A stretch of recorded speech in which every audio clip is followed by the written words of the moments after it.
Bahkan ada yang ketika berdoa kata Nabi, tahu dari mana kamu doa itu? Tahukah engkau yang kalau engkau bacakan doa itu adalah doa yang ketika engkau sebutkan namanya mustahil doamu kemudian ditolak.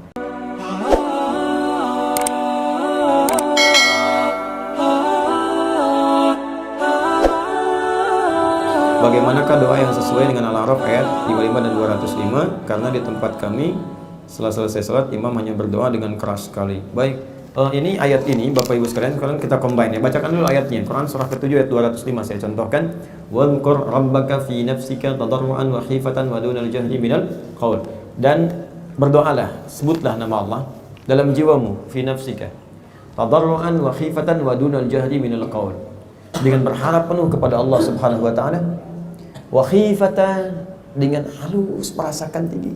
Dunal jahri, tanpa jahar yang terlampau keras, terlampau tinggi, ya. Baik, minal qaul, dari doa yang kamu sampaikan. Kenapa ayat ini turun?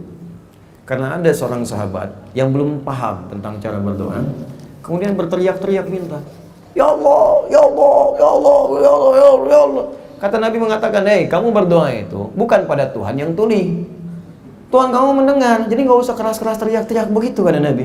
Maka turunlah kemudian ayat ini untuk mengingatkan, silahkan kamu bermohon. Ayat ini turun bukan melarang kita berdoa dengan bersuara, bukan. Tapi maksudnya jangan terlampau kita mengeraskan suara, sehingga jangankan sampai kepada Allah dengan keadaan yang kurang adab, kepada yang lain pun jadi terganggu merasakan kekhusyuan ketika meminta. Dan ya, di ayat ini bukan larangan kita berdoa mengeluarkan suara. Jika Anda ingin berdoa silahkan minta, "Ya Allah, mohon lancarkan rezeki saya." Ya. Ada keluar suara, ada yang dengar. Tapi nggak perlu kemudian Anda keluar sampai pinjam speaker sebentar, "Ya Allah, lancarkan rezeki saya," nggak usah. Atau Anda kencangkan sehingga dari sini berdoa sana dengar misalnya, ya, sehingga terganggu orang pun yang lain untuk berdoa dengan penuh kekhusyuan, itu maksudnya. Jadi bukan berarti suara itu nggak boleh dikeluarkan, tidak, ya. Duna jahri di sini maksudnya, duna di sini bisautin khafif, dengan suara yang ringan yang sekiranya cukup jelas untuk Anda sampaikan. Bukan berarti harus berteriak atau menyampaikan sesuatu sehingga mengganggu kepada yang lainnya. Itu poinnya. Yang kedua, ini nggak ada kaitannya dengan doa berjamaah. Yang imamnya pimpin, makmum mengikuti, ini nggak ada kaitan. Ingat baik-baik, karena kondisinya berbeda. Doa itu terbagi ke dalam dua fase, antara sendirian dengan berjamaah. Fase pertama, itu doa yang dilakukan dengan berjamaah. Yaitu Nabi berdoa, sahabat mengikuti. Apa di antara dalilnya? Banyak. Ada dari Ibnu Abbas, dari yang lain-lain. Di antara dalil misalnya setelah sholat itu adalah doa yang mengucapkan di hadis Muslim, nomor hadis 571 sampai dengan 573. Ketika kita selesai sholat, kita mengucapkan astagfirullah, astagfirullah, astagfirullah. Kemudian berdoa kan, Allahumma antas salam, minkas salam, tabarakta ya dzal jalali wal ikram. Ibnu Majah nomor hadis 925. Allahumma inni as'aluka ilman nafi'a wa rizqan thayyiba wa amalan mutaqabbala. Itu awal mula diajarkan oleh Nabi, diajarkan dengan keras dan sahabat mengikuti. Makanya Ibnu Abbas mengatakan radhiyallahu taala anhuma, ya, kunna, kami, ya, tidak pernah mendengar masami'na inqidha'is shalah illa bi sauti takbir. Kami tidak pernah mendengar selesai salat itu, tahu kapan waktunya selesai salat, kecuali jamaah itu terdengar suara takbir. Allahu akbar, Allahu akbar, Allahu akbar, subhanallah, subhanallah, subhanallah, tasbihnya, alhamdulillah, alhamdulillah, alhamdulillah, karena sedang dibimbing oleh Nabi. Jelas. Kenapa Nabi bimbing kencang? Ya kalau nggak dibimbing kencang, umat nggak ada yang tahu Joni bagaimana berdoa. Makanya dibimbing gitu, dikeraskan supaya terdengar. Setelah mengetahui didengar itu, Nabi membiarkan. Makanya banyak yang sendiri-sendiri zikir setelah itu, kalau sudah paham. Karena itu para ulama banyak mengajarkan zikir yang dibimbing oleh imam, doa dibimbing itu diajarkan bagi yang awam, yang belum mengetahui cara berdoa atau dalam keadaan tertentu ingin memberikan bimbingan. Kalau sudah paham silakan masing-masing. Ya. Tidak ada masalah di situ. Saya ambil contoh begini, Mas, sini Mas. Sini. Sini, sini.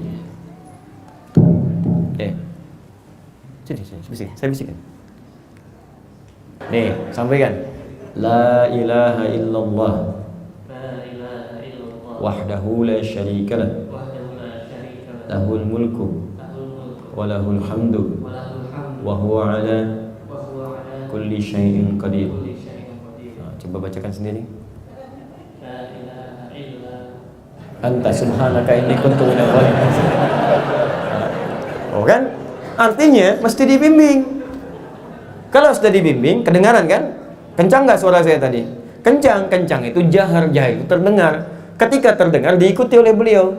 Begitu diikuti, jadi kebiasaan sudah hafal. Ya nggak saya ajarkan lagi, silahkan masing-masing. Jelas ya? Maka tahap awal doa itu dibimbing oleh Nabi dengan jahar. Setelah terbiasa masyarakat, maka Nabi membiarkan mereka berdoa masing-masing. Maka ada yang berdoa di kanan, sudut kiri, bahkan ada yang ketika berdoa kata Nabi, tahu dari mana kamu doa itu? Tahukah engkau? Yang kalau engkau bacakan doa itu adalah doa yang ketika engkau sebutkan namanya, mustahil doamu kemudian ditolak. Jika engkau meminta akan dijawab, jika berdoa akan dikabulkan. Gitu. Apa yang dia bacakan? Apa yang dia bacakan pada saat itu? Allahumma nushhidu bi annaka antallahil ahadus samad alladzi lam yalid wa lam yulad wa lam yakul lahu kufuwan ahad. Allahumma ighfirli. Nabi enggak pernah ajarkan itu. Advance kelasnya, udah tahu kalimat Nabi, ya, udah diajarkan, dia berdoa sendiri, terdengar oleh Nabi. Ya, bukan teriak-teriak, terdengar. Begitu Nabi tahu, kata Nabi, Atan dari mana takut? Tahu nggak tadi apa yang kau katakan itu? La ya Rasulullah, Rasulullah alam. Laqad da'uta bi asma'illahil a'zam. Engkau baru berdoa dengan menyebutkan nama-nama Allah yang paling tinggi. Idza du'iya biha ajaba wa idza su'ila biha ata. Kalau engkau berdoa dengan itu langsung diberikan, kalau engkau meminta langsung kemudian dikabulkan. Dari mana tahunya? Dari ajaran-ajaran Nabi sebelumnya. Jelas ya? Jadi kalau mungkin Anda mendengar ada yang membacakan atau yang bimbing, mungkin imam sedang membimbing yang awam, yang kalau nggak dibimbing langsung pada keluar, nggak berdoa, daripada nggak sama sekali diajarkan. Tapi kalau Anda masuk ke masjid, silent semuanya, wah imam yang nggak berdoa nih. Bukan, mungkin kelasnya sudah kelas paham semua, sama-sama berdoa. Jelas kan? Paham sampai sini? Oh, jadi kalau sudah paham tuh, nggak duduk juga berdiri, megang mic tuh kan enak. Jazakallah khair, syukran. Nah, jelas ya, dan semoga Allah muliakan. Saya senang dengan pertanyaan-pertanyaan semacam ini, jadi kita bisa menggali lebih luas. Kalau saya begini, kalau ada dalil saya sampaikan. Ya, kalau ada muqaranah perbandingan saya sampaikan. Kalau ada tarjih saya sampaikan. Tapi saya tidak punya kewenangan untuk memaksa seseorang. Gitu. Saya tidak biasa memaksa orang. Kalau Anda ingin ikut saya, silakan. Misal ada kunut dan nggak kunut, saya jelaskan di hadis kunut begini, yang nggak kunut begini. Kalau Anda lihat orang kunut, Anda nggak kunut, hargai orang lain. Tapi kalau Anda misalnya kunut, orang lain tidak kunut, hargai juga yang tidak kunut. Dalilnya seperti ini. Kalau Anda ingin ikut saya, silahkan. Ini yang saya amalkan begini.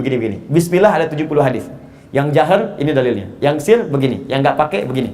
Kalau Anda jahar, jangan kemudian Anda mencela kepada yang sir. Kalau Anda yang sir, jangan mencela kepada yang jahar. Masing-masing punya dalil. Anda boleh memilih, yang penting garis petunjuk dari Nabi-nya ada. Jelas ya? Itu yang saya biasakan. Kalau Anda nggak sepakat pun dengan saya, nggak ada masalah. Tapi tidak menghalangi kita untuk saling mendoakan. Jelas? Jangan mencela.